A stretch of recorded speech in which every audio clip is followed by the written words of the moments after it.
Apakah sudah terlihat?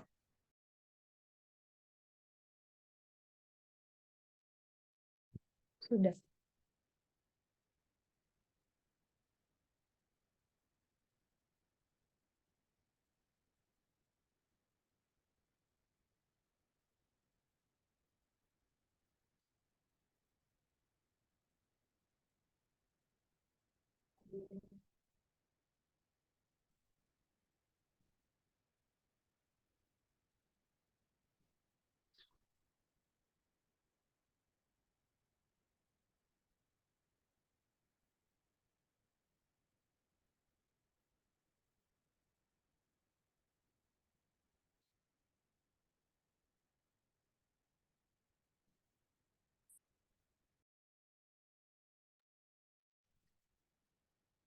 Assalamualaikum warahmatullahi wabarakatuh.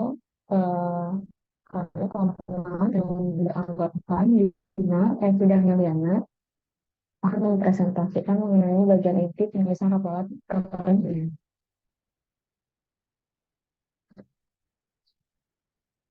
Pembahasannya itu mengenai bagian inti ini ada bab pendahuluan, bab tinjau pustaka, bab temuan atau analisis data, kemudian bab simpulan dan saran.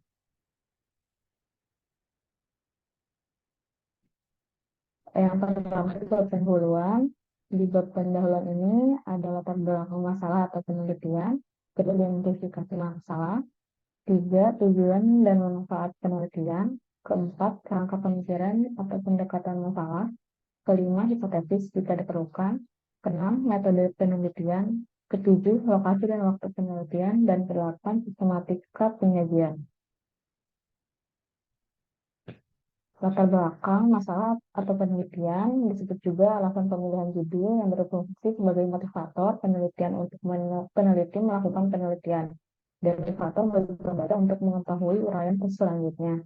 Bagian ini merupakan ungkapan sense of phenomena atau kesadaran peneliti terhadap suatu fenomena atau gejala melalui observasi awal terhadap data di sekitar objek penelitian.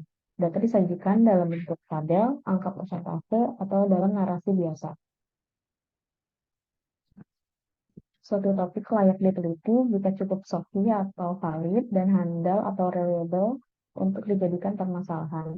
Kesofihan dapat diketahui melalui telaah teori maupun konstelasi faktual. Keterandalan dapat diketahui dengan menemukan ada tidaknya kesesuaian antara telaah dengan penafsiran fakta. Topik dapat berkaitan dengan persoalan teoritis atau praktis organisasi. Contoh topik yang berkaitan dengan persoalan teoritis, yang pertama yaitu persoalan saat ini atau currently existing yang perlu pemecahan segera.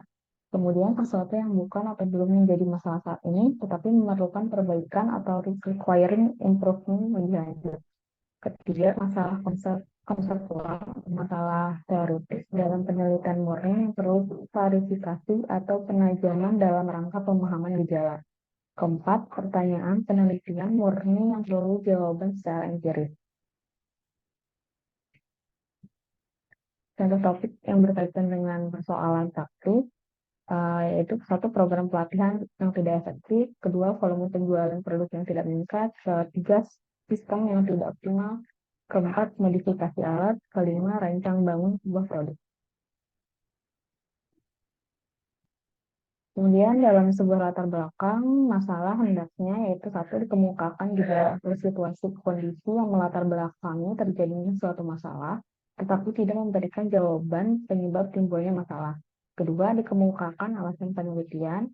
Ketiga, dijelaskan pentingnya topik penelitian bagi perkembangan ilmu dan atau bagi kegunaan praktis dalam penerapannya pada organisasi perusahaan. Pengaruh aspek yang ditinjau terhadap perusahaan, relevansi dan intensitas pengaruh topik terhadap aspek ilmuwan dan aspek praktis.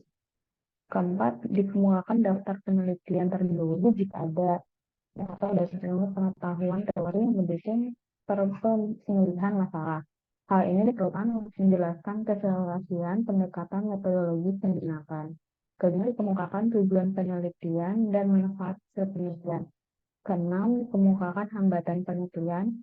Ketujuh, uraian tentang hal-hal tersebut dimulai dari hal-hal yang bersifat umum menuju hal yang bersifat berhubungan dengan topik laporan.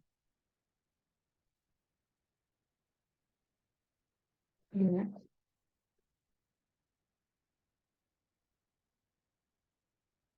Kemudian ada identifikasi masalah.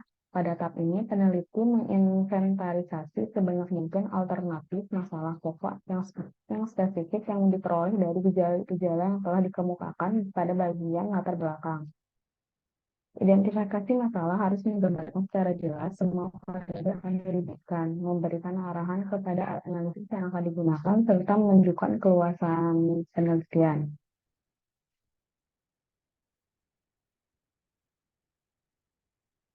Pertanyaan-pertanyaan yang dikemukakan pada identifikasi masalah akan dibahas dan dijawab secara rinci dan argumentatif pada bagian hasil penelitian dan pembahasan. Dalam tahap ini, yang perlu dilakukan adalah penegasan judul dengan cara membatasi ruang lingkup judul. Kedua, pengajuan pertanyaan tentang hal-hal yang akan dicari jawabannya dalam kegiatan penelitian. Kegiatan ini disebut juga sebagai kegiatan penentuan pertanyaan-pertanyaan penelitian.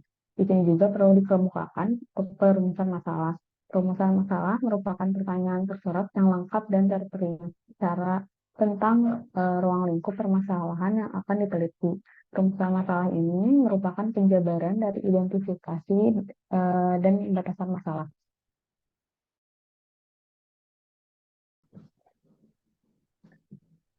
Selanjutnya yang ketiga yaitu tujuan dan manfaat penelitian. Tujuan penelitian merupakan pernyataan arah yang akan dicapai dan menindaklanjutan identifikasi masalah. Oleh karena itu, tujuan penelitian harus relevan dan konsisten dengan identifikasi masalah, batasan masalah, rumusan masalah, dan hipotesis. Selanjutnya, manfaat penelitian. Manfaat penelitian merupakan penjelasan tentang manfaat praktis dan manfaat teoritis penelitian.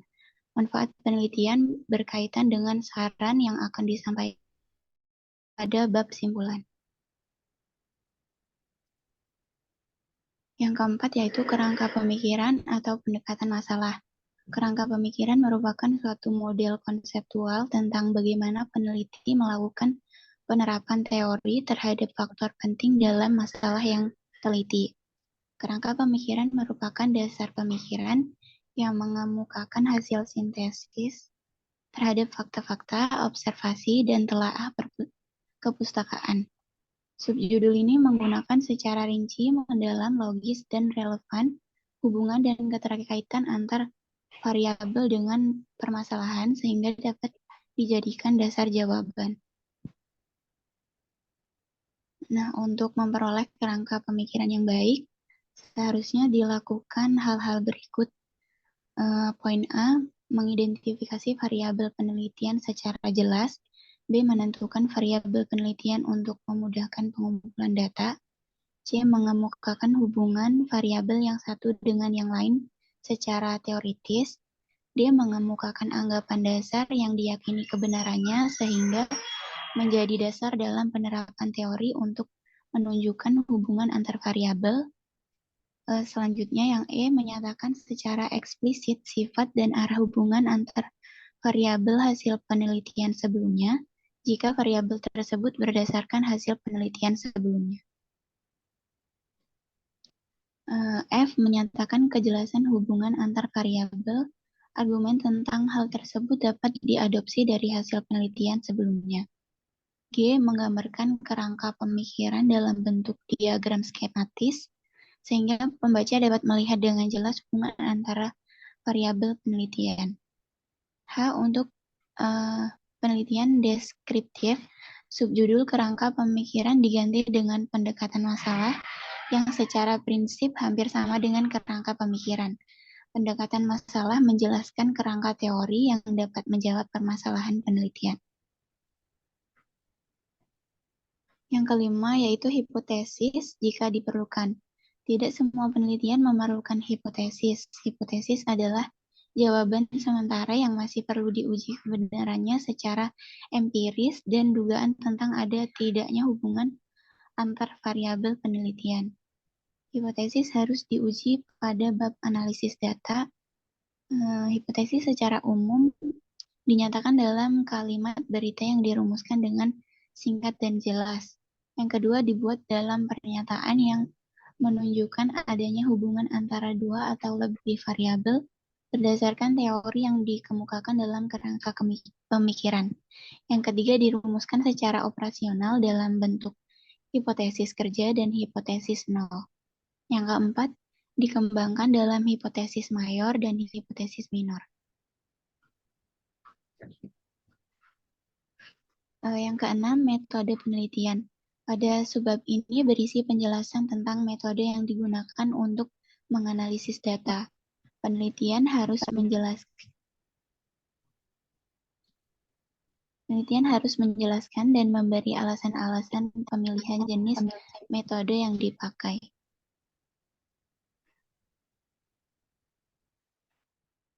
Yang ketujuh yaitu lokasi dan waktu penelitian. Bagian ini menguraikan tempat penelitian, kota, daerah, desa, kecamatan, perusahaan, laboratorium. Dan dalam bagian ini dikemukakan juga jadwal waktu atau time schedule penelitian agar tampak bahwa proses penelitian dapat diselesaikan dalam jangka waktu yang telah ditentukan. Kedelapan, sistematika penyajian. Bagian ini memuat pokok-pokok bahasan yang disusun menurut bab demi bab sesuai dengan apa yang tertera dalam kerangka karangan. Dengan adanya bagian ini, pembaca akan memperoleh gambaran yang jelas tentang apa saja yang akan diuraikan pada bab berikutnya. Yang perlu diperhatikan adalah pemaparan bagian ini diwujudkan dalam bentuk kalimat atau tidak dibuat seperti kerangka karangan.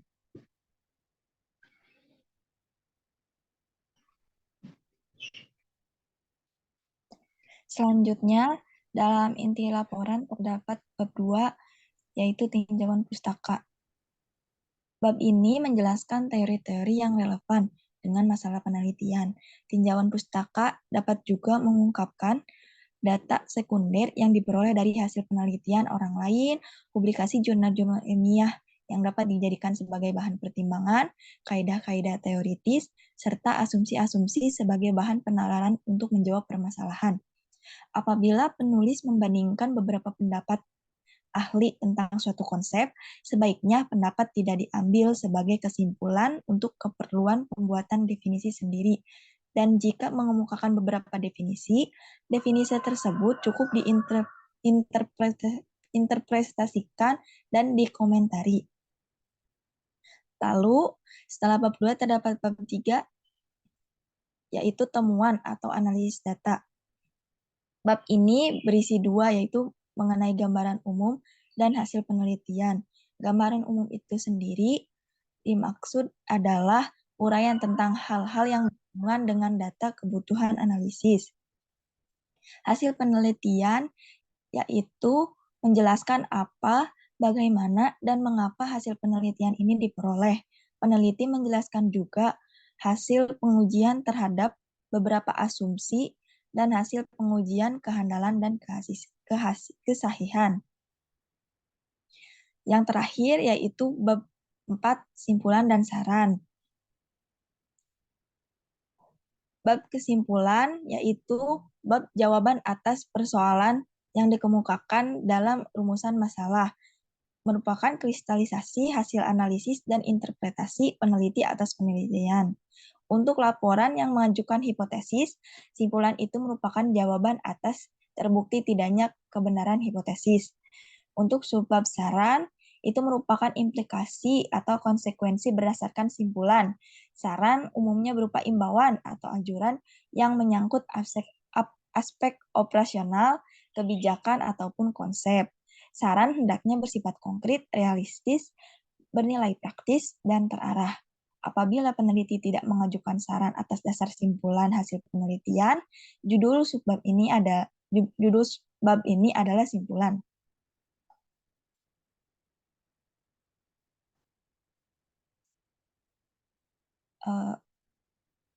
Itulah mengenai inti laporan. Jika ada yang ingin bertanya, dipersilahkan.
Ibu mohon maaf suaranya tidak ada, Bu.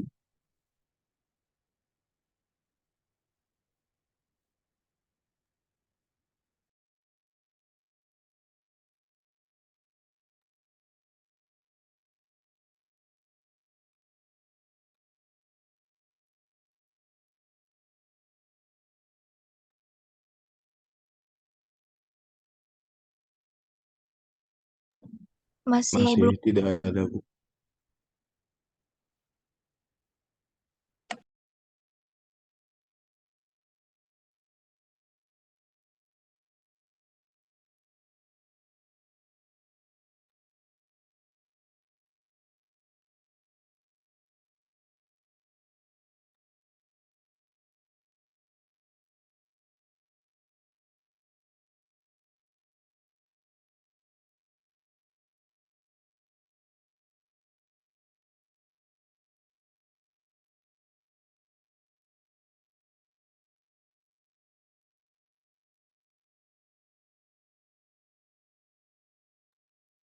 masih belum ada, Bu. Belum ada suaranya, Bu. Apa?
Ibu mohon maaf sebelumnya, jika untuk lanjut saja dulu ke materi 2, apakah bagaimana ya, Bu? Apakah boleh atau tidak?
Meli, suara Ibu terdengar nggak sekarang, Mel?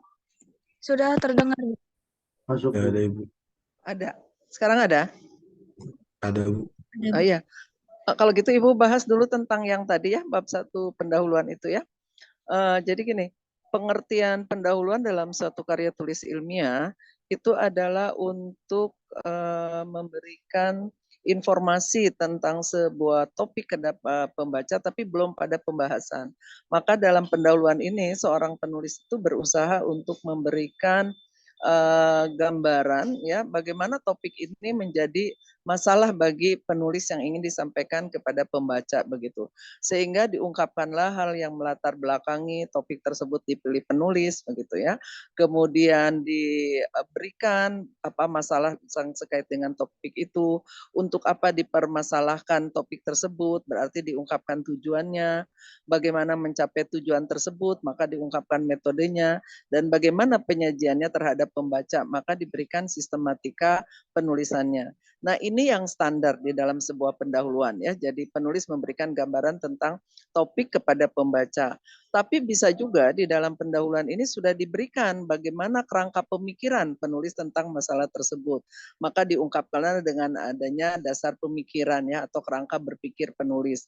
Kemudian ada juga dalam penelitian-penelitian yang sifatnya kuantitatif ya, biasanya yang ingin membuktikan, ingin menghubungkan satu variabel dengan variabel lain begitu ya, maka akan dimunculkan hipotesis. Jadi hipotesis ini memang kecenderungan dimunculkan dalam penelitian yang sifatnya kuantitatif, yang sifatnya terukur begitu ya, atau kalau bahasa masyarakatnya yang sifatnya berkaitan dengan angka-angka yang pasti begitu. Tidak semua juga bahwa penelitian kuantitatif juga harus berhipotesis ya, tapi pada umumnya seperti itu. Atau dalam penelitian kualitatif pun sering orang menuliskan hipotesis ya, tapi ini pun tidak selalu harus. Jadi itu hanya kecenderungannya.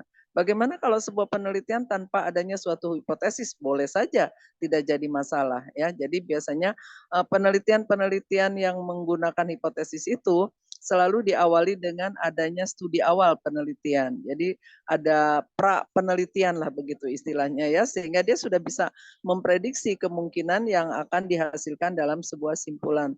Maka dirumuskanlah sebuah hipotesis ya.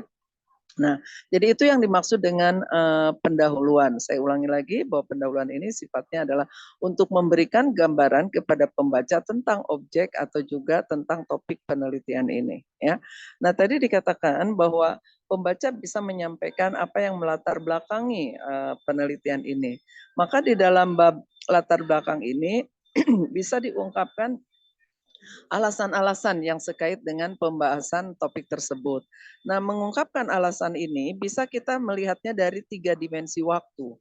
Masa lalu, masa sekarang, atau masa yang akan datang. Ya, jadi fenomena tentang topik yang kita bahas itu masa lalunya seperti apa, masa kini atau masa yang saat ini sedang terjadi seperti apa, dan harapan kita sebagai penulis ini tentang topik itu bagaimana. Nah, itu artinya kita mengungkapkan alasan dari dimensi waktu tentang fenomena yang terkait dengan topik itu. Atau kita bisa mengungkapkan juga adanya gap, adanya kesenjangan antara topik dengan kenyataan.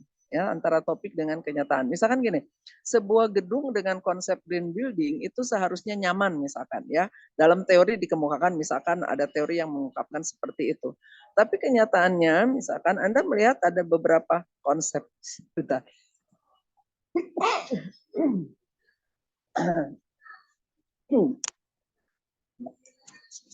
Misalkan Anda melihat ada beberapa konsep yang menggunakan konsep green building pada sebuah gedung ya, diterapkannya konsep green building, tapi ternyata kenyamanan dari gedung itu tidak optimal atau juga tidak tercapai misalkan, tetap saja gedung itu tidak berasa nyaman bagi para penghuninya. Nah, maka disitulah ada peluang kita sebagai peneliti untuk mengungkapkan alasan mengapa kita memilih topik tentang green building misalkan ya, atau implementasi green building misalkan. Jadi itu kita bisa ungkapkan juga adanya gap atau kesenjangan antara teori dan kenyataan ya. Nah, kemudian juga kita bisa mengungkapkan dalam latar belakang ini adalah hal-hal yang memotivasi kita. Apa sih motivasi Anda membahas tentang masalah tadi tentang konsep green building? Nah, ini hanya hati-hati ketika kita mengungkapkan hal yang memotivasi kita, jangan dikaitkan dengan kepribadian kita gitu loh. Artinya misalkan karena Anda sebagai mahasiswa teknik sipil misalkan, sehingga Anda membahas konsep itu bukan begitu. Jadi tidak dikaitkan dengan masalah kepribadian kita, tapi dikaitkan dengan motivasi-motivasi yang sekait dengan bidang keilmuan. Misalkan mengapa Anda memilih tadi konsep implementasi konsep green building misalkan. Nah, Anda termotivasi bahwa misalkan bila konsep ini diterapkan dalam semua gedung misalkan ya, maka akan membuat Anda itu tertarik untuk membahas persoalan tersebut begitu. Nah, itu artinya dikaitkan dengan masalah keilmuannya, tapi bukan masalah dengan kepribadian kita ya. Bukan karena kita misalkan mahasiswa teknik sipil, bukan juga karena misalkan Anda punya konsultan tentang itu misalkan. Nah, itu bukan kaitan ke situ. Hal-hal yang memotivasi kita memilih dikaitkan selalu dengan masalah keilmuannya. Nah, inilah hal-hal yang bisa kita ungkapkan dalam masalah. Anda bisa mengungkapkan ketiganya atau Anda mengungkapkan dua di antaranya atau satu di antaranya. Paling tidak, kalau Anda hanya mengungkapkan satu di antaranya, yang harus muncul dalam latar belakang ini adalah tadi, fenomena yang terjadi tentang topik tersebut, masa lalu, sekarang, dan yang akan datang. Jadi dari alasan itulah Anda mengemukakan persoalan tersebut. Gitu ya.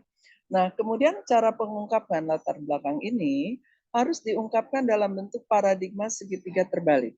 Artinya kita ungkapkan dahulu hal yang secara umum, kemudian berkaitan dengan batasan masalahnya, barulah mengerucut pada persoalan Anda ya. Nah, tapi pernyataan hal umum ini ancang-ancangnya jangan terlalu jauh. Anda mesti ingat ketika kita membahas proposal tentang biogas itu, ya reaktor biogas itu. Nah, itu kan ancang-ancang latar belakangnya terlalu jauh ya. Dalam contoh itu diungkapkan misalkan tentang bagaimana krisis ekonomi begitu ya. Nah, padahal itu tidak perlu ulang dari masalah krisis ekonomi. Bahkan waktu itu kan diungkapkan di dunia ya baru mengerucut ke Indonesia. Ini bisa kita ungkapkan dari masalah penggunaan atau juga energi biogas yang saat ini sedang ada di Indonesia atau yang sedang terjadi di kita misalkan ya. Nah, jadi kita mengungkapkan dengan bentuk paradigma segitiga terbalik informasi dengan topik, tapi ancang-ancangnya jangan terlalu jauh ya. Misalkan Anda ungkapkan konsep green building, nggak usah diungkapkan dari sejarah adanya green building kan, tapi kalau misalkan mau implementasi, nah Anda bisa mengungkapkan tentang ya bagaimana implementasi konsep green building yang terjadi saat ini ya. Nah, seperti itu. Jadi ancang-ancangnya jangan terlalu jauh ya. Nah, kemudian biasanya di dalam latar belakang ini saya sering menemukan di akhir paragraf untuk menutup latar belakang ini diungkapkan dengan istilah alasan pemilihan judul. Berdasarkan hal-hal tersebutlah maka alasan pemilihan judul ini adalah ini. Nah, itu hati-hati ya. Latar belakang ini kan sebetulnya juga alasan mengapa Anda memilih topik tersebut. Nah, kemudian topik itu dirumuskanlah menjadi tema dan dirumuskanlah menjadi judul begitu. Jadi pernyataan itu sebetulnya tumpang tindih dengan pemberian judul latar belakang masalah begitu ya. Latar belakang masalah itu kan alasan mengapa kita memilih persoalan tersebut.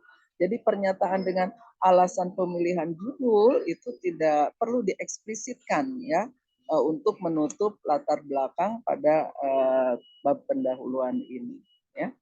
Nah, kemudian kalau kita sudah mengungkapkan apa yang melatar belakangi kita memilih topik tersebut, ya bisa tadi dengan dari dimensi waktu, dari adanya gap atau dari hal yang memotivasi, maka kita pertegas sekarang apa yang menjadi persoalan tersebut. Nah, tadi dimulailah dari identifikasi masalah, ya misalkan. Nah, sebetulnya proses identifikasi masalah ini sudah kita lakukan di 5 langkah awal. Kira-kira di mana sebetulnya? Ketika Anda sudah punya topik, kemudian Anda sekarang Anda dituliskan dalam latar belakangnya, sekarang Anda merumuskan masalahnya kan begitu ya.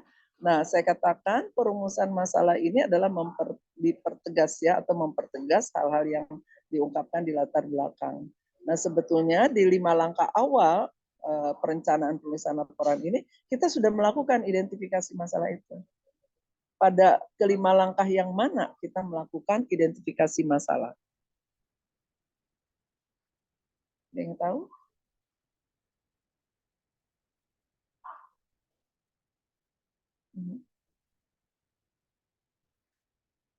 Silakan, ada yang tahu? Ya, ketika kita merumuskan tujuan, sebetulnya kita sedang mengidentifikasi masalah. Tapi kita arahkannya adalah ke dalam tujuannya, bukan ke dalam apa persoalannya. Sehingga banyak sekali para peneliti itu merumuskan pertanyaan penelitian, menurunkannya dari tujuan. Gitu loh. Jadi kalau tujuannya misalkan 3, pasti pertanyaan penelitiannya 3. Tapi hati-hati, pertanyaan penelitian itu tidak sama dengan pengertian perumusan masalah. Jadi akan salah sekali kalau misalkan Anda memberi judul ya, 2.1 rumusan masalah, tapi Anda langsung misalkan penelitian ini mempersoalkan hal-hal berikut, langsung Anda buat pertanyaan penelitian misalkan. Ya, nah itu adalah kurang tepat. Jadi kalau Anda memberikan perumusan masalah, ya Anda harus rumuskan apa masalah yang akan Anda bahas itu. Paling tidak ya dalam satu paragraf ya terdiri atas ya 3 atau 5 kalimat lah kita pertegas lagi hal-hal yang ada di dalam latar belakang menjadi alasan memilih persoalan tersebut begitu ya. Jadi kalau misalkan tadi tentang konsep green building ya, kita ungkapkan dulu bagaimana penerapan konsep green building misalkan saat ini pada gedung-gedung bertingkat misalkan ya. Kemudian Anda ungkapkan khusus misalkan implementasi green building di gedung bertingkat 10 misalkan, atau juga pada gedung-gedung layanan umum misalkan ya, atau juga pada khusus misalkan gedung rumah sakit misalkan ya. Nah itu bisa Anda kerucutkan seperti itu. Kemudian ya kita ungkapkan apa sih masalahnya tentang implementasi konsep green building pada misalkan gedung berlantai 10 fasilitasnya misalkan digunakan untuk rumah sakit misalkan begitu ya. Nah, tentu kita ungkapkan. Nah, jadi misalkan persoalannya bahwa konsep green building pada pembangunan gedung berlantai 10 rumah sakit misalkan itu berbeda dengan konsep green building pada bangunan-bangunan lainnya misalkan. Nah, itu. Nah, dari situlah kita tahu, oh masalahnya ternyata konsep green building ini tidak semua gedung itu sama begitu ya menerapkannya, tapi ada perbedaannya. Nah, itu persoalannya. Jadi penerapan konsep green building untuk gedung berlantai 10 rumah sakit misalkan tidak sama dengan implementasi gedung-gedung lainnya. Itu persoalan Anda. Nah, agar fokus ya penelitian ini, maka perumusan masalah ini sering disertai atau dapat disertai dengan pertanyaan penelitian. Nah, pertanyaan penelitian inilah turunan dari rumusan masalah. Ya. Nah, jadi dari perumusan masalah ini kita turunkan, bolehlah pertanyaan penelitian ini tadi merujuknya kepada tujuan. Jadi kalau ada 3 tujuan, maka pertanyaan penelitian ini minimal 3. Bisa jadi 4, bisa jadi 5. Tapi tidak mungkin 3 tujuan pertanyaan penelitian itu hanya menjadi 2. Kalau hanya menjadi 2, nanti berarti ada tujuan yang tidak akan tercapai, ya, karena tidak dipermasalahkan begitu, ya. Nah, jadi ketika kita mengidentifikasi masalah itu, saya katakan di langkah awal itu ketika merumuskan tujuan, sekarang kita pertegas di dalam bab 1 ini, ya, identifikasi masalah ini dengan dengan rumusan masalah. Kemudian rumusan masalah ini bisa kita turunkan lagi menjadi pertanyaan penelitian begitu ya. Nah, sehingga konsep judul identifikasi masalah ini boleh tidak muncul di dalam bab pendahuluan, tapi kita ganti dengan perumusan masalah ya. Nah, tapi kalau Anda mau masukkan identifikasi masalah, maka perumusan masalah juga harus ada. Jadi jangan sampai gini, Anda munculkan judul identifikasi masalah tapi perumusan masalahnya tidak ada gitu. Ya. Nah, jadi itu harus ada. Makanya para peneliti itu dalam menuliskan laporannya sering tidak memasukkan identifikasi masalah di dalam laporannya, tapi langsung kepada perumusan masalah. Ya. Nah, kemudian apa bedanya rumusan masalah dengan ruang lingkup masalah? Jadi di dalam ruang lingkup masalah ini, perumusan masalah ini dibatasi lebih spesifik lagi. Jadi misalkan kalau Anda tadi mau mengatakan konsep green building, implementasi ya green building pada bangunan lantai 10 untuk rumah sakit misalkan, nah Anda akan batasi rumah sakitnya mungkin rumah sakit apa? Apakah rumah sakit pemerintah atau rumah sakit swasta, apakah rumah sakit khusus ibu dan anak atau rumah sakit umum dan sebagainya. Berarti kita batasi tuh ruang lingkup persoalan rumah sakitnya. Atau kita batasi juga ruang lingkup konsep green building-nya. Misalkan green building-nya berdasarkan standar SNI berapa misalkan. Mungkin banyak sekali konsep green building standar SNI-nya misalkan. Maka kita batasi misalkan pada standar SNI apa. Kemudian mungkin model penerapannya, implementasinya. Nah, ini pun kita bisa batasi. Jadi itu yang disebut dengan ruang lingkup masalah diturunkan dari perumusan masalah. Jadi jangan sampai gini, terbalik Anda ungkapkan ruang lingkup masalah dulu, dan baru perumusan masalah.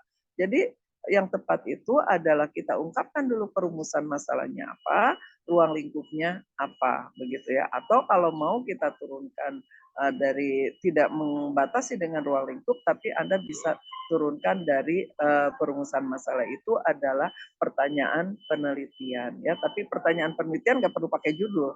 Jadi langsung saja misalkan dalam perumusan masalah itu ada pertanyaan penelitian. Tapi kalau Anda membatasi ya tadi perumusan masalah itu, maka akan muncul judul ruang lingkup masalah ya. Nah, jadi itu tatanannya seperti itu. Anda boleh tidak memunculkan kata judul identifikasi masalah, tapi perumusan masalah itu harus dimunculkan ya. Nah, jadi kalau kita sekarang sudah tahu apa alasannya memilih topik tersebut, kemudian kita ungkapkan apa yang berkaitan dengan masalah topik tersebut, sekarang Anda berpikir tentang tujuan. Untuk apa Anda mempersoalkan topik tersebut begitu. Hati-hati, tujuan berbeda dengan manfaat ya. Jadi tujuan ini sesuatu yang harus kita capai, harus kita peroleh. Kemudian kemarin juga pernah saya jelaskan saat di langkah ketiga perencanaan, tujuan yang dirumuskan itu harus tujuan yang terukur, yang bisa dilihat, yang bisa ditelusuri oleh pembaca di dalam laporan kita. Makanya saya sarankan tidak untuk menggunakan kata-kata mengetahui atau kata memahami karena sulit mengukurnya ya. Nah, kalau misalkan kita merumuskan tujuan misalkan membandingkan penerapan misalkan konsep green building pada bangunan lantai 10 rumah sakit dengan pada bangunan lantai 10 fasilitas lain. Nah, maka hasilnya nanti ada perbandingannya. Kita ungkapkan pembahasannya, perbandingan itu, kemudian hasilnya. Sehingga ketika pembaca, ini di mana nih pembandingan? Oh, perbandingannya ada di bab 4. Simpulannya juga menunjukkan hasil perbandingan tersebut, misalkan. Kalau Anda misalkan akan mengatakan mendesain, misalkan ya, mendesain ulang, misalkan penerapan konsep green building. Nanti desainnya ada di mana? Oh, desainnya dibahas di bab 4. Kemudian Anda temukan juga di bab 4 itu adalah hasil rancangannya atau hasil desainnya. Nah, itu adalah tujuan itu harus bisa dicapai ya oleh peneliti atau penulis di dalam laporannya yang bisa ditelusuri oleh pembaca. Sehingga gunakan kata-kata kerja yang terukur ya. Nah, kemudian manfaat. Manfaat ini adalah implementasi dari tujuan. Sehingga ketika tujuan ini tercapai bisa bermanfaat untuk siapa gitu ya, sehingga penulisan manfaat ini kita bisa sasar. Oh, misalkan konsep green building ini, misalkan implementasi konsep green building ini bisa dimanfaatkan oleh misalkan oleh konsultan engineering misalkan ya, atau bisa dimanfaatkan oleh kontraktor misalkan khusus bangunan-bangunan berlantai 10 lebih misalkan, atau juga misalkan ini bisa dimanfaatkan untuk para pengambil kebijakan rumah sakit misalkan. Nah, jadi kita bisa langsung mensasar hasil penelitian kita ini bisa dimanfaatkan oleh siapa begitu ya. Nah, di dalam tulisan untuk setingkat tugas akhir mahasiswa diploma atau S1 S2 ya. Nah, kebermanfaatan ini untuk ilmu pengetahuan itu tuh jauh sebetulnya ya. Jadi saya sering mengatakan tulisan ini bermanfaat bagi perkembangan ilmu tentang ini. Untuk kita tuh jauh gitu loh. Biasanya mahasiswa S3 atau dalam disertasi lah kita tuliskan kebermanfaat yang terkait dengan pengetahuan. Karena memang dalam disertasi kan harus ada novelty, harus ada suatu kebaruan atau temuan hal baru. Tapi kalau untuk mahasiswa S1, mahasiswa D4, mahasiswa D3 ya, nah itu kan kita implementasi dari atau menerapkan pengetahuan yang ada, bukan menemukan suatu pengetahuan begitu ya, suatu novelty bukan, tapi kita mengimplementasikan ya atau menerapkan ilmu pengetahuan tersebut. Maka pemanfaatan bagi ilmu pengetahuan itu saya kira tidak perlu dituliskan ya di dalam bab satu tulisan-tulisan setara dengan skripsi seperti itu ya. Jadi kita cukup menuliskan manfaat praktis, tidak manfaat ilmu pengetahuan begitu ya. Nah, jadi itu yang harus kita bedakan antara tujuan dan manfaat ini juga tidak perlu dalam tulisan-tulisan setara sarjana menuliskan manfaat bagi perkembangan ilmu pengetahuan ya, malah kita menggunakan ilmu pengetahuan. Nah, kemudian kalau kita sudah punya tujuan, sekarang kita informasikan pada pembaca bagaimana mencapai tujuan itu. Inilah yang disebut dengan metode. Dalam penelitian-penelitian yang sifatnya sederhana, metode ini sering ditempatkan di bab 1. Tapi kalau penelitian itu kompleks ya, tulisan-tulisan monograf, biasanya penelitian dituliskan dalam bab tersendiri, yaitu ditempatkan di bab 3. Karena dia harus merinci bagaimana proses penelitian itu dilakukan. Nah, maka dia akan tempatkan di bab 3. Tapi kalau penelitian sederhana, ya apalagi kalau penelitian-penelitian yang sifatnya hanya studi pustaka begitu ya. Nah, biasanya metode ini langsung diungkapkan di dalam bab 1 ya. Bahkan judul dari kata metodenya itu juga sering langsung diganti saja. Spesifikasi langsung misalkan dituliskan di bab 1 ini 1.4 sumber dan teknik pengumpulan data. Atau Anda boleh juga 1.4 ini adalah metode. Jadi kita ungkapkan bagaimana kita mencapai tujuan tersebut. Ya. Metode dalam penelitian asalnya itu hanya 3. Ada metode historis, metode deskripsi, dan metode eksperimental. Ya. Jadi penggunaan metode ini itu bergantung pada data yang akan kita gunakan. Kalau data yang kita gunakan itu fenomena-fenomena atau data-data masa lalu, maka kita harus menggunakan metode historis. Kalau datanya merupakan fenomena saat ini, maka kita menggunakan metodenya deskripsi. Data saat ini sedang terjadi, ya, maka kita gunakan metode deskripsi. Kalau tidak ada data, tapi peneliti ini menciptakan data, maka metodenya adalah metode eksperimental. Gitu. Ya. Nah, contoh misalkan ada yang pernah ke mana itu Lawang Sewu, ya di Semarang, ya. Di Lawang Sewu itu kalau Anda masuk itu di tengah-tengah ada pohon beringin, ya. Nah, di belakang pohon beringin itu ada 2 bangunan kecil, 2 itu, ya. Nah, 2 bangunan kecil itu kalau Anda masuk itu adalah seperti museum. Museum yang berisi tentang perencanaan sampai alat-alat yang digunakan pada saat pembangunan Lawang Sewu tersebut. Ya, jadi kalau di sana Anda ke sana itu ada Lawang Sewu tersebut. Dulu itu kan sebagai stasiun kereta api ya. Kemudian berubah lagi menjadi tempat pemerintahan dan sekarang menjadi Museum Lawang Sewu itu ya. Nah, kemudian di sana tuh ada peralatan, ada teodolit, alat ukurnya, kemudian ada apa peralatan-peralatan yang digunakan pada saat itu. Nah, sehingga kalau Anda misalkan mau melakukan penelitian tentang kaitan Lawang Sewu ya dengan masalah pembangunan dan sebagainya, strukturnya dan sebagainya, nah maka berarti Anda harus menggunakan metode historis karena data itu adalah data masa lalu begitu ya. Nah, kebalikan kalau Anda misalkan sekarang melakukan penelitian pada proyek-proyek yang sedang berjalan ya, pada pembangunan atau infrastruktur yang sedang berlangsung ya, maka berarti Anda menggunakan metodenya deskripsi ya. Nah, kalau Anda tidak ada data, Anda menciptakan data eksperimen. Misalkan gini, dulu zaman Pak Sumargo ya, dosen sipil, tapi sekarang sudah pindah. Dulu itu kan selalu agregat dari beton misalkan ya, hanya terdiri atas semen, pasir, kerikil, kemudian air kan ya. Nah, Pak Margo ini dia mencoba mengganti pasir ini dengan styrofoam. Bukan pasir, kerikilnya ya kalau nggak salah, unsur kerikilnya itu diganti dengan styrofoam. Nah, data itu kan nggak ada. Nah, berarti dia menciptakan data bagi sebuah agregat untuk beton itu, digantilah misalkan kerikil itu dengan styrofoam. Ya, maka hasilnya beton styrofoam saat ini kan sudah banyak digunakan ya. Nah, berarti dia bereksperimen gitu ya. Atau misalkan kalau dalam pembangunan itu ada pengawetan kayu misalkan ya. Dulu orang menggunakan pengawetan kayu misalkan dengan zat-zat tertentu, kemudian Anda mencoba mengawetkan kayu ini misalkan dengan ekstrak dari daun cengkeh yang kering misalkan begitu ya, sehingga kayu itu akan awet. Nah, itu berarti kita juga menciptakan suatu data ya, maka itu metodenya adalah eksperimen.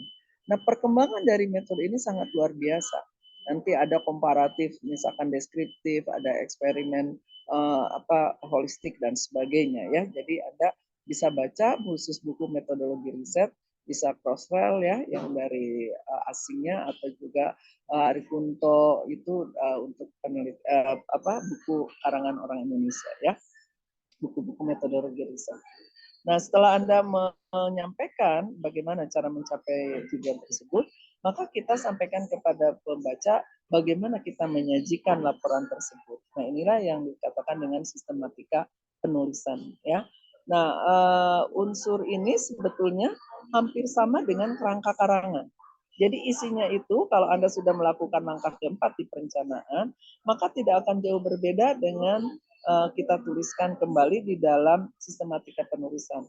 Hanya cara penulisannya itu jangan secara rinci seperti kerangka karangan, tapi Anda harus tuliskan dalam bentuk pemaragrafan atau naratif. Ya, jadi Anda bisa misalkan untuk memudahkan pembaca, karya tulis ini terdiri atas 5 bab, diawali dengan bab pendahuluan.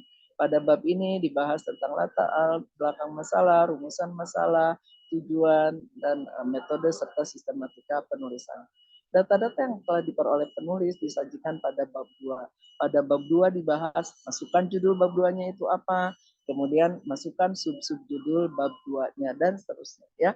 Jadi paling tidak Anda bisa ungkapkan sistematika penulisan ini dalam 2 atau 3 paragraf. Ya. Nah, itu gambaran tentang bab 1 yang disampaikan kepada pembaca. Nah, unsur lain saya katakan tadi, misalkan Anda mau mengisikan dengan paradigma penelitian, boleh. Artinya konsep berpikir Anda tentang penelitian Anda ini seperti apa. Tentu saja paradigma penelitian ini harus bersandar pada atau berdasar pada teori-teori yang ada. Kerangka berpikir Anda itu berdasarkan teori apa misalkan ya.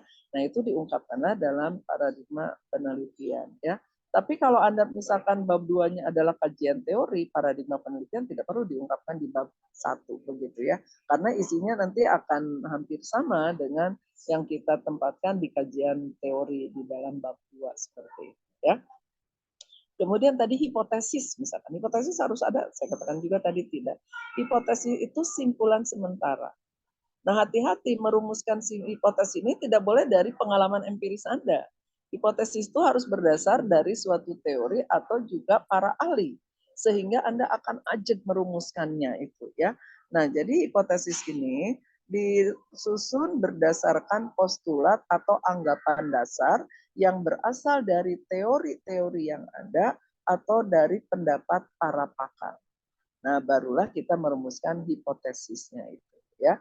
Jadi hipotesis ini simpulan sementara berdasarkan postulat atau anggapan dasar dari teori atau pendapat para pakar gitu ya.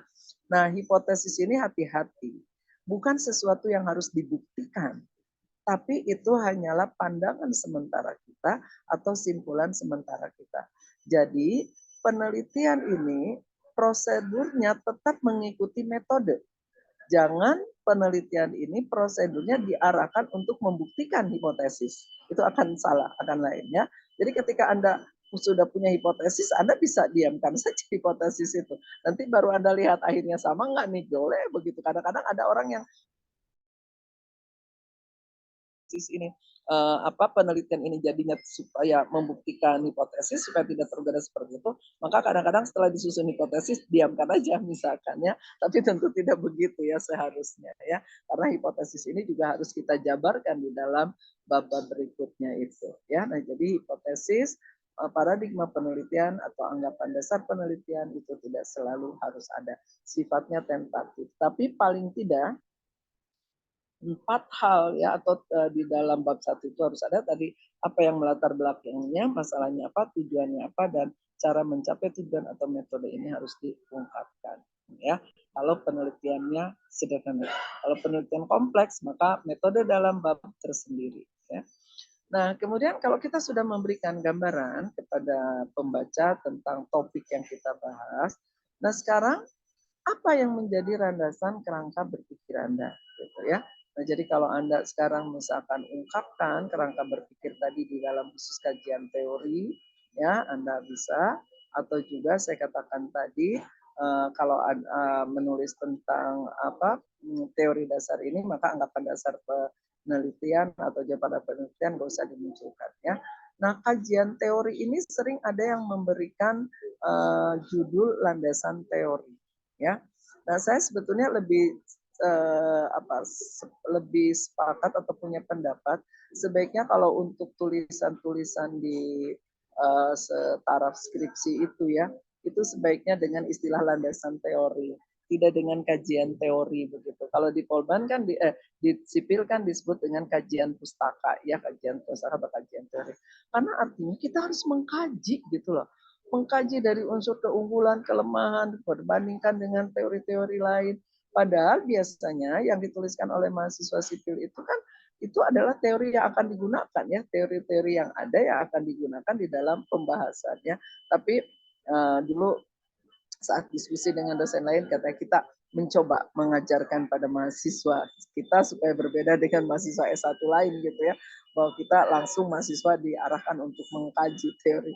Jadi hati-hati kalau Anda memberikan judul dengan kajian pustaka, ya Anda harusnya mengkaji ya teori itu tuh bagaimana keunggulannya, bagaimana kelemahannya, apa alasan Anda menggunakan teori-teori yang ada tersebut begitu ya, itu harus lengkap begitu.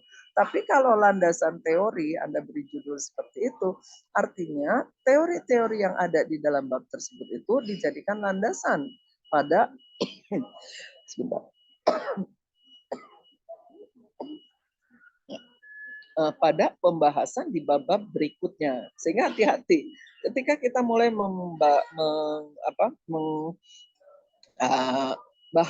membahas penelitian kita gitu ya di bab 4 atau 5 ini ya. Nah, itu teori yang ada di dalam bab 2 itu harus digunakan gitu loh. Jangan didiamkan begitu saja. Kalau saya lihat kecenderungannya begitu Anda menulis bab 3 atau bab 4, teori yang ada di dalam bab 2 itu nggak pernah disinggung-singgung gitu loh. Ya, apakah kajian pustaka Anda atau landasan teori Anda ini diabaikan begitu saja begitu. Artinya si pembaca harus hubung-hubungkan sendiri. Nah, itu harusnya tidak demikian. Jadi selalu Anda rujuk gitu. Ketika Anda menggunakan teori A, ya ketika Anda akan bahas misalkan di bab 4 berdasarkan teori yang terdapat pada halaman sekian misalkan, maka data-data ini diolah dan seterusnya itu harus selalu dirujuk ya di dalam bab kajian teori itu ya, atau ada judul landasan teori ya di dalam bab 2. Sebentar.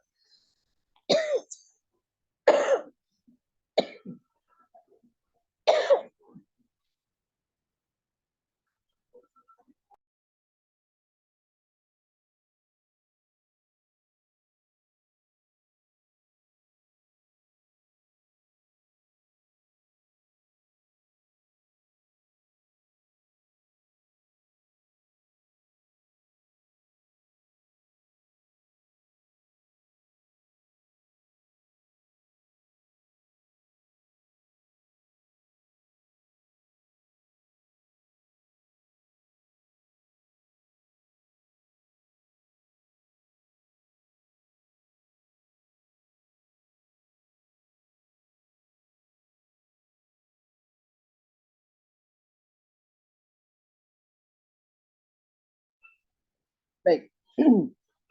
Tadi tentang bab 2 ya, kajian teori. Nah, kemudian setelah Anda ungkapkan nanti dasar-dasar teori yang kita gunakan atau juga sering ditambah dengan penelitian-penelitian yang terkait dengan topik yang dilakukan oleh orang lain ya.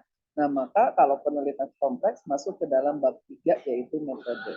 Artinya bagaimana cara untuk mencapai tujuan dengan menggunakan teori-teori yang ada di dalam bab 2 tersebut ya. Nah, kemudian metode ini harus kita ungkapkan alasan mengapa kita memilih metode tersebut ya. Nah, kemudian dalam metode ini diungkapkan bagaimana prosesnya pelaksanaan penelitian ini. Maka di sana kita mulai biasanya tentu saja akan diawali dengan studi pustaka ya, karena itu sangat penting. Tadi Anda sudah dapatkan hasilnya, Anda terapkan dituliskan di bab 2, jadi kita ungkapkan misalkan. Kemudian kita mungkin ada yang membuat kuesioner, ada yang misalkan membuat pertanyaan-pertanyaan penelitian untuk wawancara dan sebagainya, misalkan berdasarkan teori yang ada dan data yang ingin kita peroleh.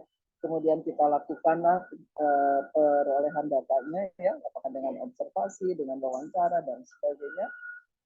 Kemudian data itu diolah, kemudian kita lakukan penyimpulannya ya. Jadi seperti itulah proses ini harus diungkapkan dengan rinci kepada pembaca sehingga pembaca itu meyakini apa yang Anda lakukan di dalam penelitian itu adalah suatu hal yang logis, yang masuk akal ya.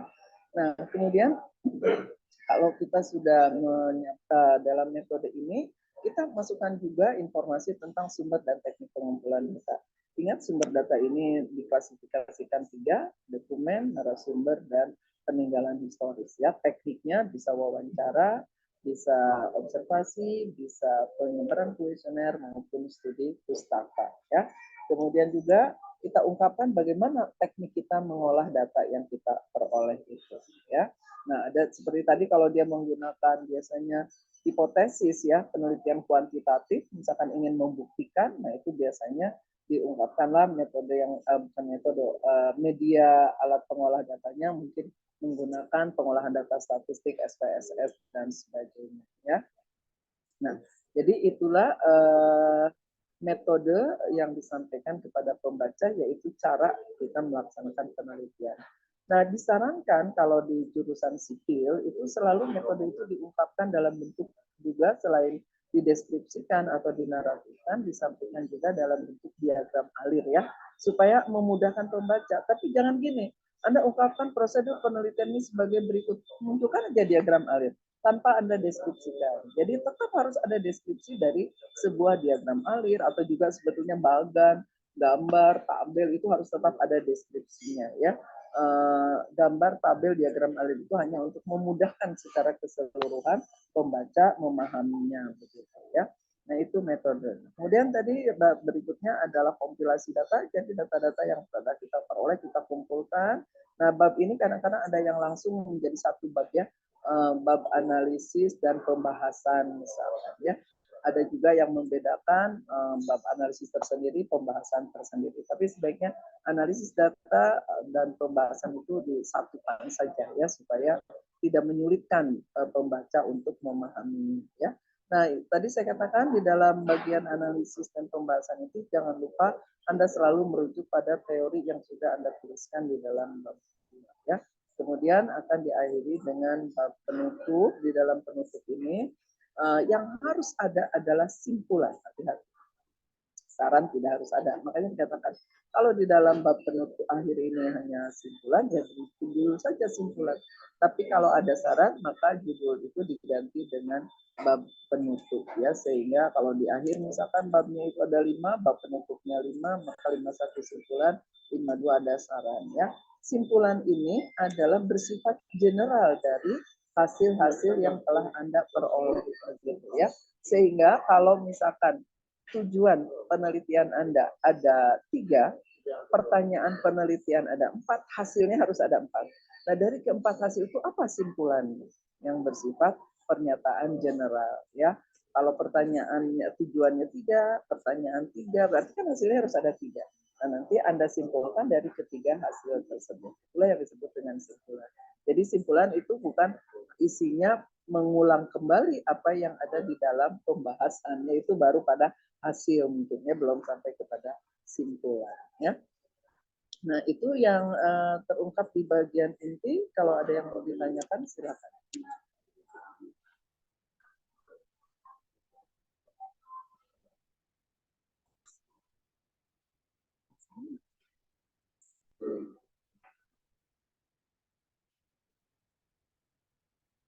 Ada pertanyaan?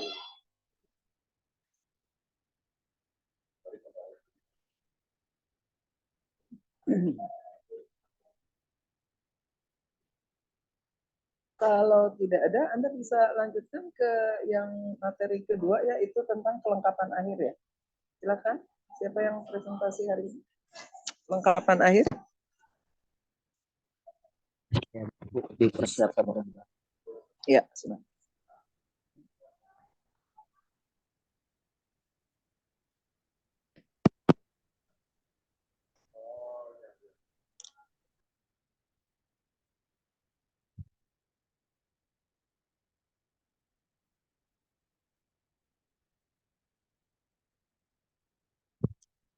Apa sudah terlihat, teman-teman? Sudah, Kak. Baik, Bu, izin memulai presentasi dari kelompok 7, Bu. Assalamualaikum warahmatullahi wabarakatuh.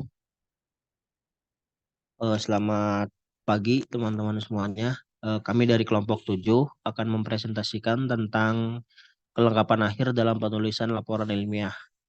Kami kelompok 7 terdirikan dari tiga anggota, yaitu saya sendiri, kemudian Salman, dan juga Sugihartono Supendi.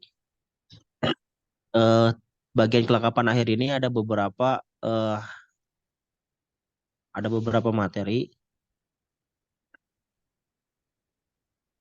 Di antaranya yang pertama daftar pustaka, kemudian lampiran, indeks, dan juga daftar riwayat hidup. Untuk bagian pertama daftar pustaka akan dijelaskan oleh Sugihartono. Bismillahirrahmanirrahim. Baik, saya akan menjelaskan daftar pustaka. Daftar pustaka berisikan semua bahan rujukan yang digunakan penulis, baik sebagai bahan penunjang maupun data. Setiap pustaka yang dirujuk dalam naskah harus muncul dalam daftar pustaka. Begitu juga sebaliknya, daftar pustaka yang muncul dalam daftar pustaka harus pernah dirujuk dalam tubuh isi tulisan. Berikutnya, Bu. Nah, fungsi daftar pustaka yaitu ada 3, yaitu untuk membantu pembaca mengenal ruang lingkup studi penulis, memberikan informasi kepada pembaca untuk memperoleh pengetahuan yang lebih lengkap dan mendalam mengenai kutipan yang digunakan oleh penulis, dan membantu pembaca untuk memilih referensi dan materi dasar untuk studinya. Berikutnya, teknik penulisan rujukan. Yang pertama itu baris pertama dimulai dengan margin sebelah kiri, baris kedua, dan selanjutnya dimulai dengan ketukan 3 ke dalam. Yang kedua yaitu jarak antar baris 1 spasi, daftar rujukan diurut berdasarkan abjad huruf pertama nama belakang keluarga penulis, dan jika penulis yang sama menuliskan beberapa karya ilmiah yang dikutip, nama penulis harus dicantumkan ulang.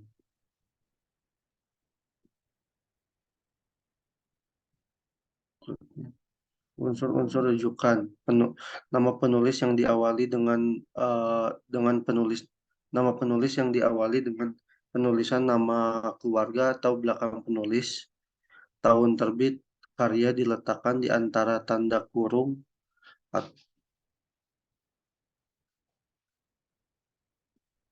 dan untuk format APA dan Harvard, dan di belakang data publikasi untuk format MLA dan Chicago.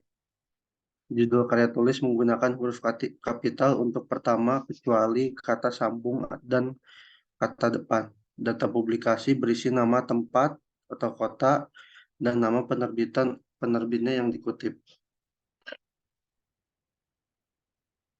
Berikutnya, daftar pustaka format MA, LA, dan PAP. Berikutnya, cara penulisan format Harvard dan Vancouver. Dalam sistem format Harvard, menggunakan nama penulis dan tahun publikasi dengan urutan pemunculan berdasarkan nama penulis secara alfabetis. Kedua, publikasi dari penulis dan tahun yang ditulis dengan cara menambahkan huruf A, B, dan seterusnya di belakang tahun. Yang kedua, untuk format Vancouver, sistem menggunakan penomoran dengan angka untuk menunjukkan rujukan pustaka atau sitasi. Penomoran berdasarkan kemunculan rujukan pustaka dalam naskah tulisan sehingga memudahkan pembaca menemukan dibandingkan dengan cara pengurutan alfabetis. Berikutnya adalah contoh daftar pustaka format Harvard dan Vancouver. Berikutnya. Kaidah daftar pustaka format EYD. Pengurutan daftar pustaka berdasarkan abjad nama pengarang secara alfabetis tanpa nomor urut atau tanda garis. Dua, gelar kesarjanaan tidak ditulis dalam daftar pustaka. Tiga, penulisan unsur pustaka acuan untuk buku adalah nama pengarang, tahun terbit, judul pustaka berdasarkan keterangannya, tempat terbit kota, dan nama penerbit. Penulisan unsur daftar pustaka tidak menyebutkan nama pengarang adalah diganti dengan nama lembaga yang menerbitkan, lalu tahun terbit, judul pustaka, kota terbit, dan nama penerbit. Penulis nama pengarang yang terdiri atas dua unsur kata atau lebih dibalik nama penulis lainnya tidak dibalik. Penulisan sumber yang dikarang oleh dua orang adalah nama pengarang pertama dibalik, nama penulis yang lainnya tidak dibalik. Penulisan sumber yang dikarang oleh tiga atau lebih adalah pengarang pertama dibalik dan diikuti dengan singkatan DKK. Penulisan dua atau lebih sumber yang dikarang oleh pengarang yang sama adalah nama pengarang yang dicantumkan dua kali atau lebih. Penulisan sumber yang disusun oleh seorang editor di balik nama pengarang tulis editor yang diapit tanda kurung. Judul buku dan nama majalah atau koran yang harus dicetak miring.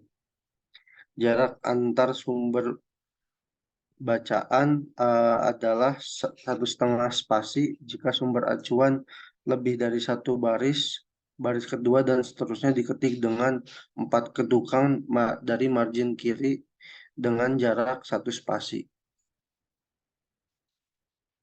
Berikutnya, ini adalah contoh daftar pustaka dengan format EYD. Berikutnya yaitu penulisan rujukan dari internet.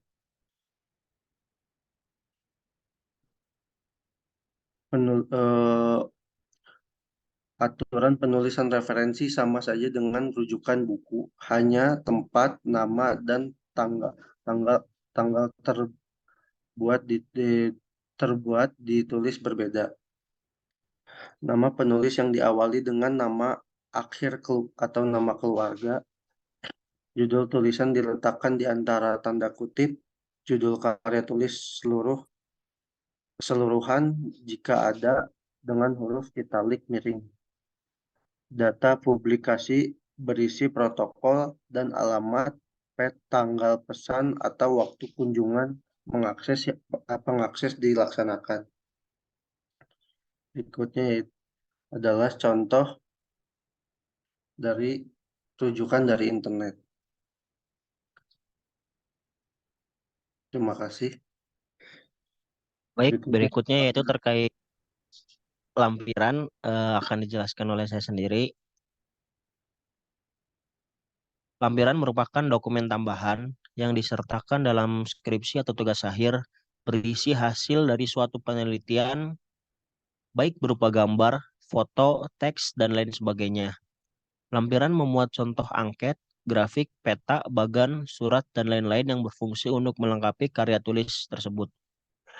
Lampiran diberi nomor urut dengan angka Romawi besar atau huruf kapital, judul dengan huruf kapital, dan disusun sesuai dengan urutan letak lampiran itu dalam karya tulis.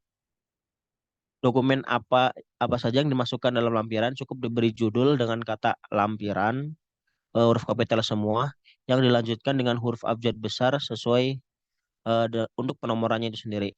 Selain itu, cukup judul lampiran yang dimasukkan dalam daftar isi.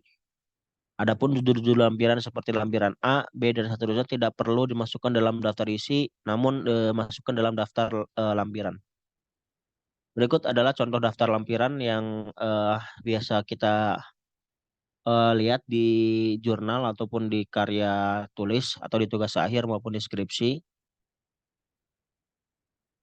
Berikut juga adalah contoh lampiran berupa gambar atau foto yang biasa kita temukan dalam karya tulis ilmiah ataupun tugas akhir ya. Ini juga berikut contoh lampiran berupa indeks atau glosarium yang biasa ditemukan dalam penulisan karya ilmiah. Dan juga termasuk ini juga contoh lampiran berupa bagan batang, lingkaran, garis, maupun gambar. Dan ini contoh berupa tabel ataupun skema dalam isi lampiran yang ada di karya tulis maupun di tugas akhir. Yaitu berikutnya indeks yang akan dijelaskan oleh Saudara Salman. Selanjutnya adalah indeks. Next.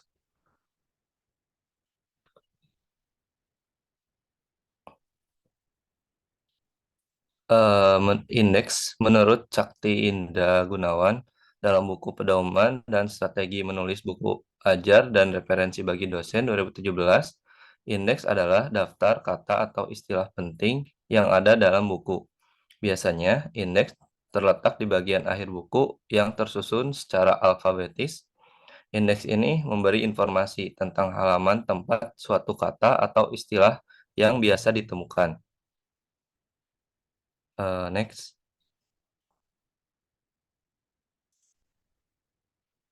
Fungsi indeks. Berikut merupakan beberapa fungsi indeks. Yang pertama, merupakan alat membaca memindai. Yang kedua, membantu pembaca menemukan dan mendapat informasi yang dibutuhkan dari buku. Yang ketiga, memudahkan pembaca untuk memeriksa suatu istilah yang kurang dipahami.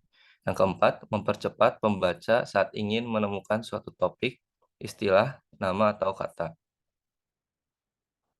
Berikut merupakan contoh indeks. Indeks ini ditulis kata lalu diikuti dengan nomor halamannya. Contohnya kata kontranstif ada halaman 204 dan 205. Next. Selanjutnya yaitu daftar riwayat hidup. Daftar riwayat hidup menurut buku Komunikasi Bisnis Sunarno Sastroatmojo 2021, pengertian daftar riwayat hidup adalah gambaran singkat tentang pendidikan, kualifikasi, minat, dan pengalaman kerja seorang sebelumnya. Secara sederhana, daftar riwayat hidup adalah dokumen yang berfungsi untuk mengenalkan diri atau memberikan gambaran tentang diri, dan biasanya digunakan sebagai alat mempromosikan diri. Isi daftar riwayat hidup. Yang pertama, biasanya di deskripsi bentuk persuasi dalam 3 atau 4 kalimat singkat yang menggambarkan sifat dan kemampuan diri, lalu pendidikan dan pelatihan yang pernah diikuti, pengalaman organisasi atau pengalaman kerja profesional, Lalu kemampuan teknis atau keahlian khusus seperti kemampuan software atau perangkat analisis. Dan terakhir, pencapaian profesional yang kontribusi signifikan terhadap suatu kelompok. Berikut merupakan contoh daftar riwayat hidup.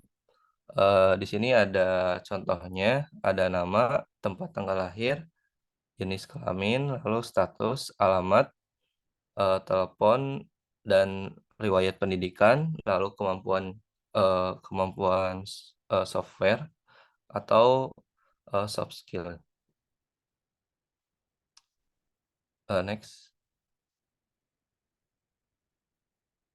Mungkin sekian presentasi dari kelompok kami. Apabila ada yang ingin ditanyakan, silakan.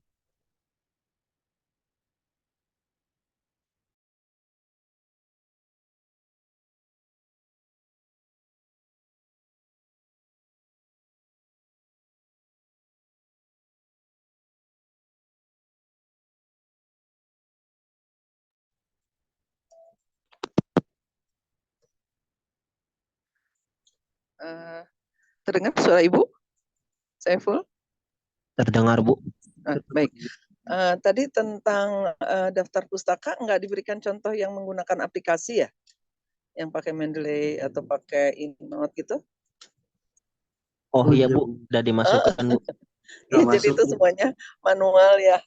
Nah, sementara sekarang itu di Polban ini sudah mulai diterapkan penggunaan aplikasi untuk penulisan daftar pustaka begitu ya, terutama untuk yang mahasiswa D4, kalau D3 masih diperbolehkan ya. Jadi pengertian daftar pustaka itu adalah semua referensi baik dijadikan sebagai penunjang maupun sebagai sumber data ya. Kalau sebagai sumber data berarti ada sesuatu yang kita gunakan dari daftar referensi dari referensi tertulis tersebut ya. Mungkin Anda mengambil suatu atau mengutip teori, Anda mengutip pendapat, Anda mengutip rumus dan sebagainya. Berarti itu harus masuk ke dalam daftar pustaka ya. Tapi selain referensi yang dijadikan sumber data juga, bila referensi tersebut dijadikan penunjang, artinya untuk menambah wawasan kita, pengetahuan kita, nah itu pun seharusnya masuk ke dalam daftar pustaka gitu. Sehingga daftar pustaka ini adalah sumber referensi yang dijadikan referensi tertulis yang dijadikan sebagai sumber data maupun sebagai bahan penunjang. Nah, kecenderungan saat ini ya di dalam terutama di dalam penulisan jurnal ya, kalau penulisan laporan lengkap sih biasanya kedua-duanya itu dimasukkan.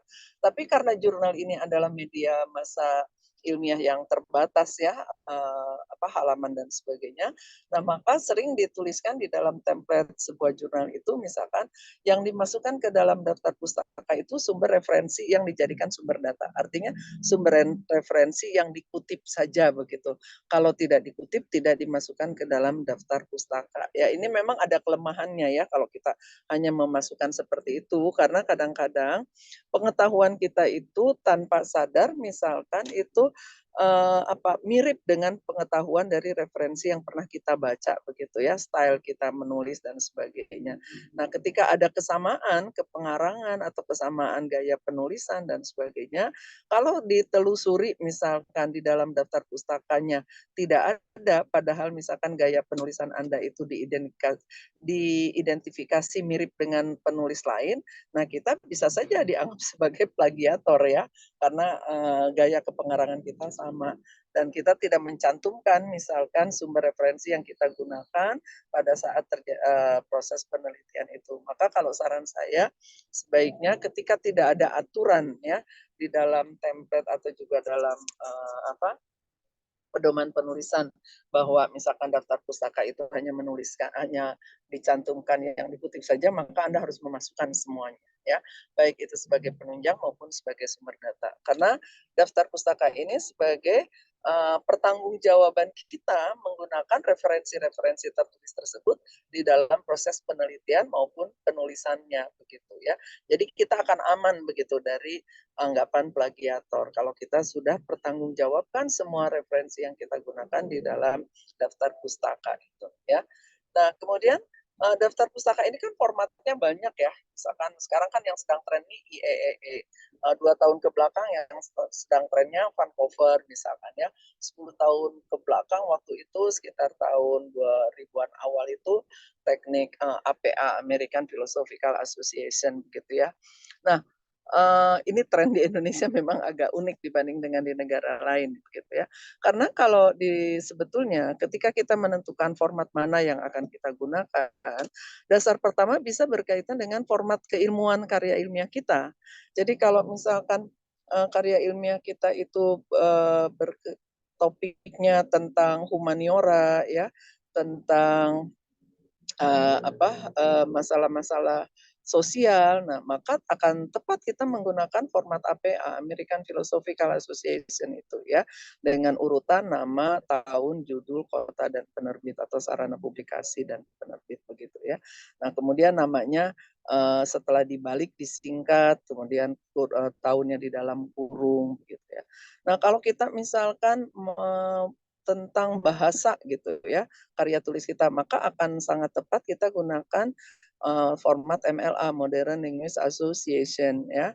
Nah, kalau kita menulis tentang bidang kesehatan dan kedokteran misalkan, itu akan sangat tepat kita menggunakan Vancouver. Kalau kita menulis tentang teknologi misalkan, itu tepat menggunakan IEEE misalkan ya, itulah harusnya seperti itu ya. Nah, atau dasar kedua adalah sasaran publikasi kita tuh ke wilayah mana, ke negara mana begitu. Kalau memang publikasi kita, saya mau terbitkan misalkan di jurnal-jurnal Amerika, kita tepat menggunakan APA ya, American Philosophical, atau Eropa juga menggunakan format itu. Tapi kalau ke New Zealand, ke Australia, sebagian Asia, nah ini tepatnya menggunakan MLA tadi begitu ya. Nah, sekarang gimana kalau publikasinya hanya di nasional, di Indonesia saja? Ya tepatnya tentu menggunakan format EBI, karena kita punya standar sendiri, yaitu berdasarkan ejaan bahasa Indonesia. Nah, itu sebetulnya seharusnya begitu ya. Nah, tapi kan saya katakan tadi, kalau di Polban sendiri ya, Polban menstandarkan yang dituliskan di dalam pedoman 2017 itu kan format ejaan bahasa Indonesia ya. Nah, tapi kan kadang-kadang bergantung pada pembimbingnya gitu. Misalkan pembimbingnya dulunya menggunakan APA, akhirnya mahasiswanya disuruh APA. Dulu pembimbingnya misalkan ketika sekolah menggunakan MLA. Jadi seharusnya kita mengikuti standar yang ditetapkan misalkan oleh jurnal atau majalah ketika kita akan menulis ya suatu tulisnya, atau pada standar yang ditetapkan oleh lembaga ketika kita menulis karya ilmiah tersebut. Begitu. Tadi ketika kita menggunakan sekarang misalkan aplikasi, ini memudahkan sebetulnya ya. Jadi kalau Anda paling mudah itu kan sebetulnya kalau menurut saya sih Mendeley ya. Mendeley itu mudah, Keynote agak susah. Satu lagi apa ya yang sering itu digunakan juga ya. Jadi kalau Anda gunakan Mendeley misalkan ya, Anda kan install, kemudian kita masuk kita, kalau kita memang misalkan mengunduh referensinya itu dalam dari internet kan, itu biasanya kalau kita gunakan memasukkan data-datanya itu gampang, tinggal klik ambil file begitu, nanti informasi tentang nama pengarang, tahun, judul, dan sebagainya itu akan muncul dengan sendirinya.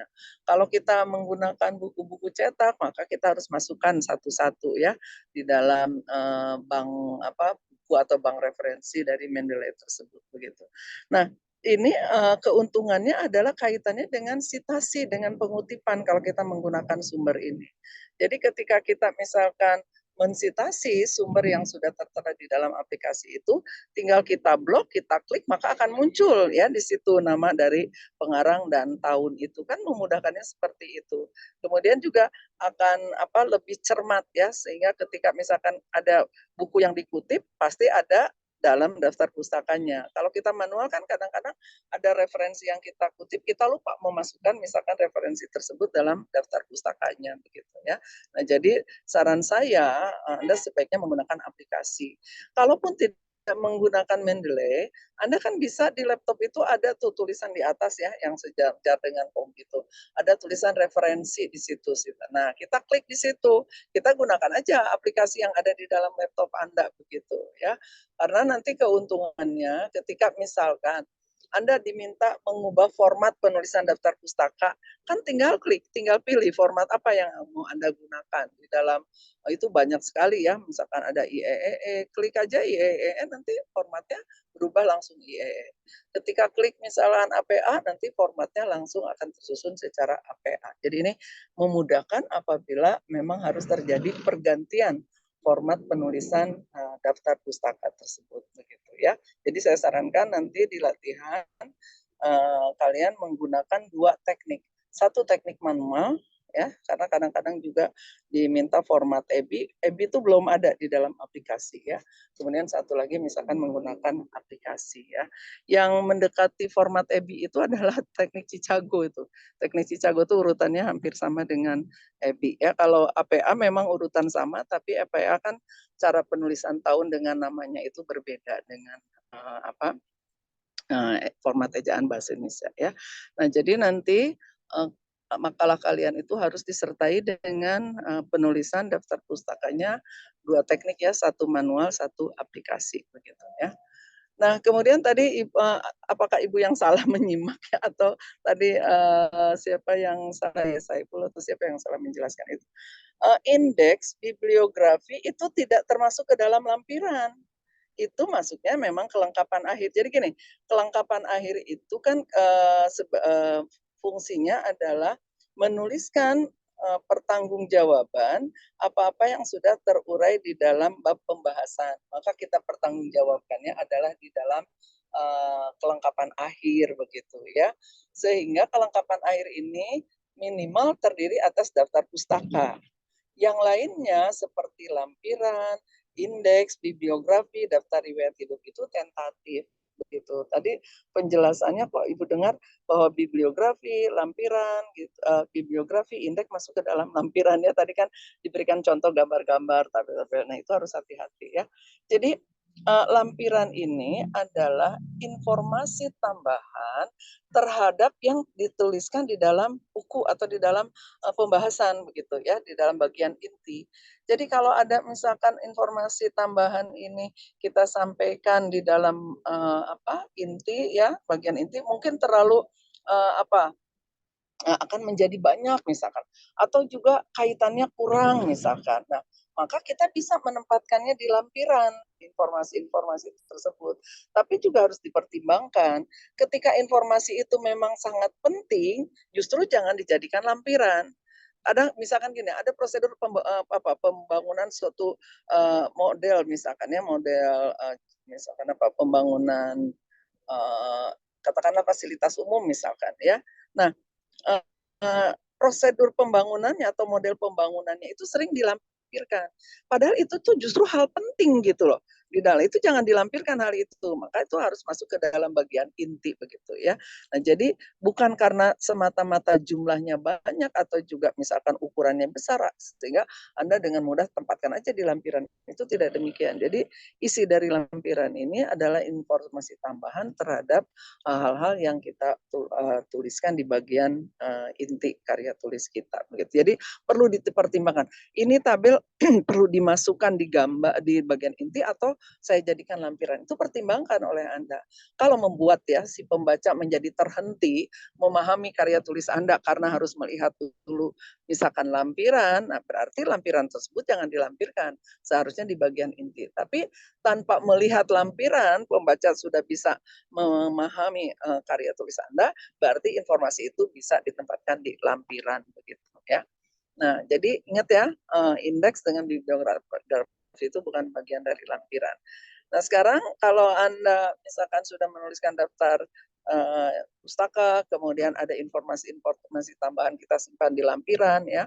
Nah, Anda boleh memasukkan unsur lain itu adalah indeks. Indeks itu daftar istilah yang digunakan di dalam karya tulis tersebut ya. Nah, biasanya memang indeks ini muncul di dalam karya-karya tulis atau buku-buku yang pengetahuannya relatif baru misalkan.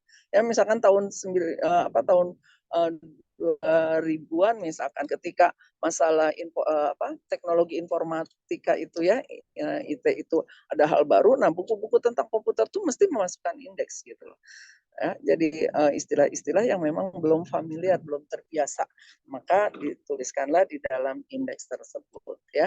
Nah, tapi kalau buku-buku yang isinya pengetahuan yang sudah lazim, sudah biasa, biasanya tidak ada indeks karena orang sudah paham keberadaan istilah tersebut. Nah, apa bedanya sekarang dengan bibliografi? Bibliografi itu daftar istilah gitu. Nah, dalam bibliografi istilahnya ini disertai dengan penjelasan, apakah berupa misalkan penjelasannya kalimat atau deskriptif ya, nah, dari sebuah istilah itu, atau juga disertakan dengan sinonim katanya, persamaan katanya. Jadi indeks berbeda dengan bibliografi. Istilah lain bibliografi ada menuliskan daftar istilah, ada senara istilah, ada yang menuliskan kamus kecil begitu ya. Kemudian bibliografi ini posisinya juga tentatif, bisa di kelengkapan awal, bisa di kelengkapan akhir. Jadi kalau Anda ingin memberikan informasi lebih dahulu kepada pembaca tentang istilah-istilah misalkan ya yang belum populer, maka sebaiknya Anda tempatkan bibliografi atau daftar istilah ini di awal, di kelengkapan awal. Tapi kalau misalkan istilah ini sudah biasa, tapi Anda memang perlu saja memberikan tambahan informasi ini, penjelasan ini, maka ditempatkan di bagian akhir atau di kelengkapan akhir ya. Jadi ingat bibliografi berbeda dengan indeks ya. Nah, kemudian bagaimana dengan keberadaan daftar riwayat hidup? Ini juga tentatif ya, boleh dimasukkan, boleh tidak begitu ya. Tapi pada umumnya kan kalau tulisan hasil riset dengan susah payah, apalagi riset untuk mengakhiri suatu perkuliahan begitu ya, ini kan akan abadi tertulis terus begitu ya. Nah, maka sangat dianjurkan untuk menuliskan siapa kita yang menulisnya itu. Maka dimunculkanlah di dalam daftar riwayat hidup. Nah, daftar riwayat hidup untuk tulisan ilmiah itu disusun secara formal ya, tidak dalam bentuk bercerita begitu ya, jadi disusun secara formal. Nah, yang minimal harus ada tentu saja tentang status kita ya, pendidikan, tanggal lahir dan sebagainya, kemudian juga pengalaman organisasi, pengalaman akademis itu bisa dimasukkan ke dalam daftar riwayat hidup gitu ya. Dan daftar riwayat hidup ini adalah posisi yang paling akhir dari karya tulis ilmiah yang kita buat begitu. Nah, itu saja ilustrasi atau tambahan ya tentang materi hari ini. Tadi Ibu lupa belum membahas tentang kelengkapan awal ya yang sudah Anda buat gitu. Biasanya kita bahas dulu ya. Kita masih punya, kita tuh sampai kalau dengan praktikan 9 sampai 10 ya, 10.40. Jadi kita masih punya waktu. Kalau ada yang mau dikoreksi pekerjaan kelengkapan awalnya silahkan ditayangkan.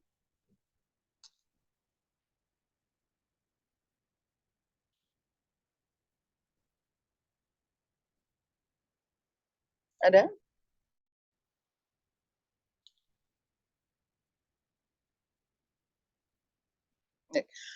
Kalau tidak ada yang akan dikoreksi, jadi Anda bisa gunakan 1 jam. Jadi terbalik ya. Biasanya kita praktik 3 jam, teori 1 jam. Ini sekarang teori kita 3 jam, praktiknya 1 jam ya.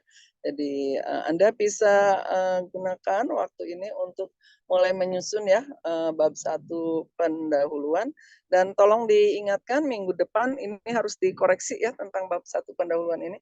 Karena kalau bab 1 pendahuluannya sudah benar, itu paling tidak sebetulnya penulisan ilmiah 40% itu udah jadi lah gitu ya. Tapi kalau bab 1-nya belum ajak, masih bias, masih tidak terlihat sistematika yang baik satu bagian dengan bagian lain, kadang-kadang nanti karya tulis ilmiah sih jadi, tapi mungkin tidak sistematis.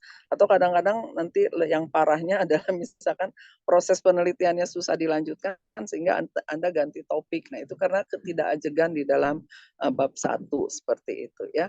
Sebetulnya menuliskan bab 1 tuh sudah sebagian Anda kerjakan. Sistematika penulisan Anda turunkan dari kerangka karangan. Tujuan tinggal pindahkan, ditambahkan topik begitu ya rumusannya. Metode Anda sudah menentukan sumber dan teknik pengumpulan data. Perumusanlah turun dari tujuan ketika kita merumuskan topik dan merumuskan tujuan. Jadi sebetulnya untuk ngisi bab 1 itu yang pikir Mas Ali itu adalah latar belakang begitu ya. Jadi minggu depan ingatkan saya sebelum masuk ke materi konvensi naskah dan kalimat ilmiah ya kalau tidak salah, yaitu kita akan koreksi dulu pekerjaan Anda, terutama bagian inti pendahuluan ya. Dan tadi juga lupa tuh yang kelengkapan awalnya tidak terkoreksi. Nah, nanti minggu depan kalau kita ini kan bahas dulu sepintas ya tentang pekerjaan Anda. Baik, kalau tidak ada yang ditanyakan, kita akhiri pertemuan hari ini dengan hamdalah. Alhamdulillahirrahmanirrahim. Mel, tolong di screenshot dulu ya Mel ya, untuk bukti kehadiran kita. Iya, Bu. Kepada teman-teman, silakan untuk on cam. Presensinya sudah diisi, Man, teman-teman? Sudah, Bu. Sudah, ya. Semua. Jadi tolong dikirim ke Ibu. Ya, sekarang kita screenshot dulu.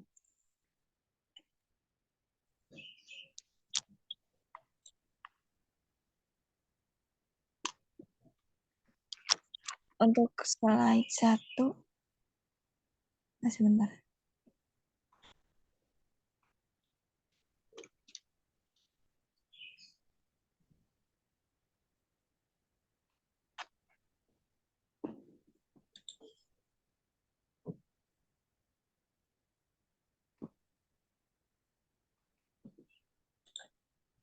Untuk slide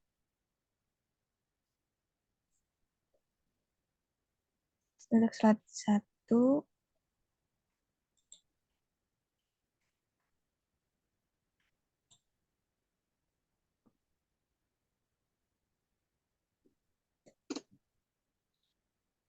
tiga, dua, 1.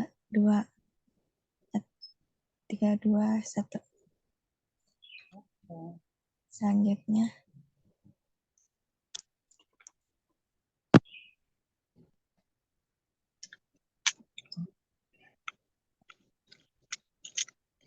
Tiga, 2, 1. Sudah, Bu. Ya, baik ya, kita akhiri dengan hamdalah. Alhamdulillahirrahmanirrahim. Ibu pamit. Wassalamualaikum warahmatullahi wabarakatuh. Untuk tenggat waktunya pengumpulan bab 1 ini ya minimal ya, kecuali Anda yang sudah membuat sampai bab 2 dan sebagainya, nggak apa-apa, itu bagus, tapi minimal semua harus sudah jadi. Bab 1 tenggat waktunya Ibu berikan 1 minggu ya dari sekarang. Baik, Assalamualaikum warahmatullahi wabarakatuh. Waalaikumsalam warahmatullahi wabarakatuh. Terima kasih banyak semuanya. Sama-sama.